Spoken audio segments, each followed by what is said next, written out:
Lu sumber hukum apa sih? Dari tadi baca 2 jam kagak paham-paham juga. Tanya orang aja kali ya. Nah, tuh ada orang tuh. Kak. Mau tanya dong, kakak anak hukum bukan? Bukan kak, maaf ya. Lah, ngapa tuh orang? Aduh, nggak jelas tuh orang. Nah, ini ada orang lagi nih. Kak. Mau tanya dong, kakak anak hukum bukan? Iya, emang kenapa? Aku mau nanya dong kak, apa sih itu sumber hukum? Oh, sumber hukum. Kalau mau tahu, yuk simak video berikut ini. Halo semuanya, sebelumnya kita kenalan dulu dengan apa yang disebut sebagai sumber hukum. Sumber hukum adalah segala sesuatu yang menimbulkan aturan-aturan yang sifatnya itu memaksa dan mengikat bagi seluruh anggota masyarakat sehingga siapapun yang melanggarnya itu akan dijatuhkan sanksi atau hukuman yang cukup tegas dan nyata bagi seluruh pelanggarnya. Nah, sumber hukum nantinya akan dibagi menjadi dua. Yang pertama adalah sumber hukum secara material dan yang kedua adalah sumber hukum secara formal. Apa itu sumber hukum secara material? Sumber hukum secara material itu didefinisikan sebagai segala sesuatu yang mempengaruhi isi daripada hukum tersebut. Misalnya, ada struktur ekonominya, kondisi politiknya, keyakinan dan agama daripada masyarakat tersebut. Lalu bahkan hukum-hukum yang berlaku dari negara lain yang turut serta dalam mempengaruhi hukum yang berlaku di masyarakat tersebut gitu. Nah, sayangnya untuk saat ini kita nggak bahas terlalu dalam untuk yang persoalan sumber hukum material. Yang akan kita bahas lebih dalam adalah tentang sumber hukum secara formal. Yang nantinya sumber hukum formal ini didefinisikan sebagai sumber hukum dengan bentuk tertentu yang merupakan dasar berlakunya hukum secara formal. Nantinya sumber hukum formal ini akan dibedakan menjadi 6. Yang pertama, kita akan mulai dari undang-undang. Apa sih itu undang-undang? Let's go. Oke, yang pertama kita akan bahas dulu dengan yang namanya undang-undang. Apa itu undang-undang? Undang-undang didefinisikan sebagai peraturan negara yang dibentuk oleh alat kelengkapan negara yang berwenang dan sah yang nantinya akan memiliki sifat mengikat dan berlaku bagi seluruh anggota masyarakat. Oke, suatu undang-undang itu akan memiliki sifat mengikat apabila dia telah memenuhi 2 syarat wajib. Apa sajakah itu? Yang pertama, apabila dia telah diundangkan oleh Menteri Sekretaris Negara. Yang kedua, apabila dia sudah termuat dalam lampiran negara. Oke, 2 syarat itu apabila telah memenuhi, maka undang-undang siap untuk memiliki sifat mengikat. Nah, pertanyaannya, kalau gitu kapan dia akan berlaku? Sebenarnya, keberlakuan suatu undang-undang itu sudah tercantum di dalam undang-undang tersebut. Nah, biasanya tanggal berlakunya itu akan sesuai dengan tanggal berlaku di tanggal pengundang-undangannya. Jadi akan berlaku sesuai dengan tanggal pengundangannya. Nah, tapi kalau misalnya di dalam undang-undang tersebut tidak termuat tanggal pengundangannya atau tanggal berlakunya, maka dia akan berlaku syarat dan ketentuan sebagai berikut, yaitu untuk Pulau Jawa dan Madura itu akan berlaku 30 hari setelah pengundangan dan untuk pulau-pulau lainnya nanti akan berlaku 100 hari setelah pengundang-undangan.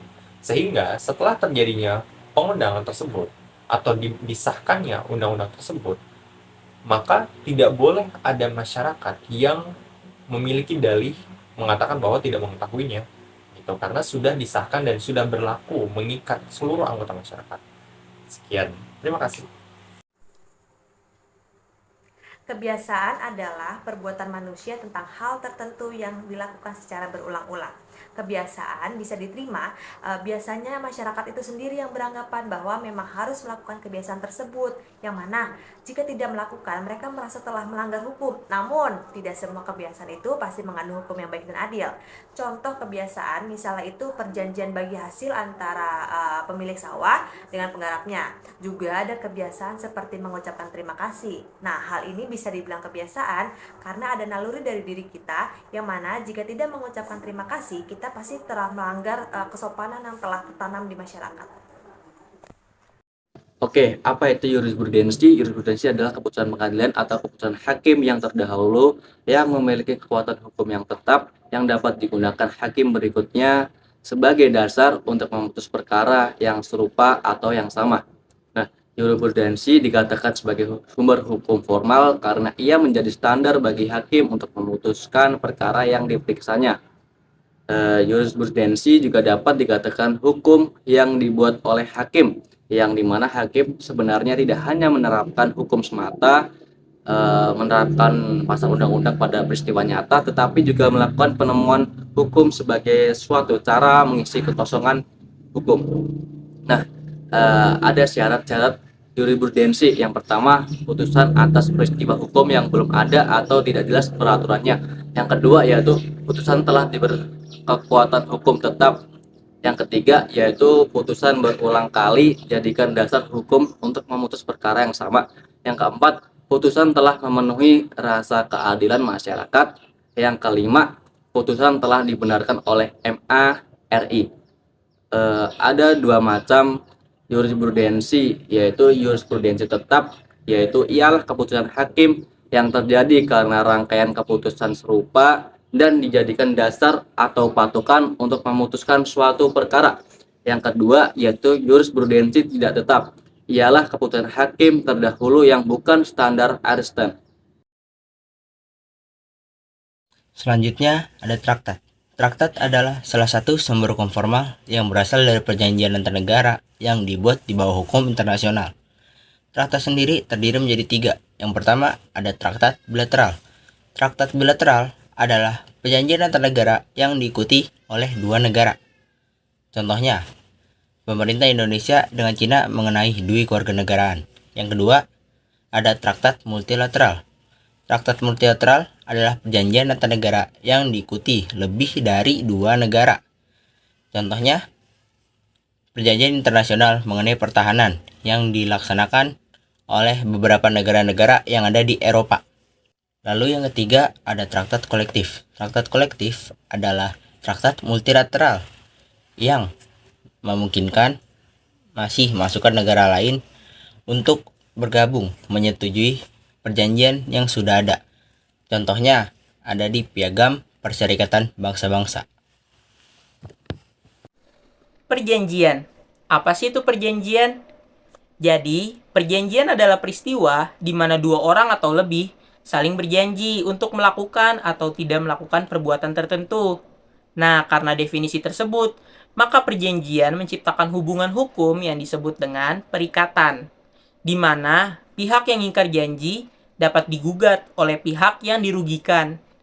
Nah, kemudian agar perjanjian sah, perjanjian juga harus memenuhi syarat tertentu, seperti yang ada pada pasal 1320 KUH Perdata. Seperti cakapnya, pihak yang membuatnya, adanya kata sepakat, objek tertentu, dan dasar yang halal. Kemudian, contoh sumber hukum yang mengatur perjanjian dapat berupa undang-undang, peraturan pemerintah, atau prinsip hukum umum yang berlaku dalam suatu yurisdiksi. Kemudian ada perjanjian sewa-menyewa, kerjasama bisnis, jual-beli, pinjam-meminjam, dan juga lainnya. Misalnya, perjanjian jual-beli tanah yang diatur dalam Undang-Undang Pokok Agraria di Indonesia. Nah, jadi jangan kebanyakan janji ya, kayak mau nyalon aja. Doktrin adalah pendapat para sarjana hukum terkemuka yang besar pengaruhnya terhadap hukum dalam mengambil keputusannya. Dengan demikian, maka dapat dikatakan bahwa hakim menemukan hukumnya dalam doktrin itu. Doktrin yang demikian adalah sumber hukum, yaitu sumber hukum formal. Doktrin yang belum digunakan hakim dalam mempertimbangkan keputusannya belum merupakan sumber hukum formal. Jadi, suatu doktrin untuk dapat menjadi sumber hukum formal harus memenuhi syarat tertentu, yaitu doktrin itu telah menjelma menjadi keputusan hakim.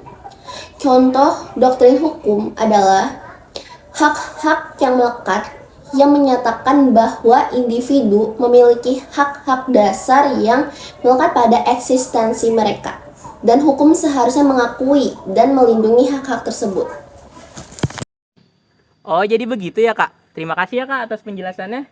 Iya, sama-sama. Oke.